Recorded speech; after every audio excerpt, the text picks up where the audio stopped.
Have you ever needed Jira work item history outside Jira? Maybe for reports, dashboards, compliance, or integrations with different external systems. That's exactly what the issue history for Jira API is built for. Using the issue history for Jira API, it is possible to automatically export the complete work item history to Google Sheets, BI platforms, internal and external reporting tools. Using the API is straightforward. In the issue history for Jira app, create your report using filters and columns. Then, click Select View and save the generated report. After that, click the API button to generate a data source link.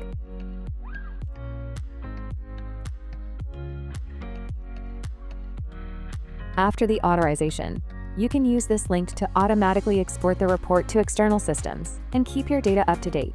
One practical example is Google Sheets. Issue history for Jira includes a ready-to-use script that lets anyone automatically sync historical Jira work item data to Google Sheets. Detailed instructions on how to use the issue history for Jira API are available in the app's documentation. You can try issue history for Jira free for 30 days and test its API in your own Jira environment.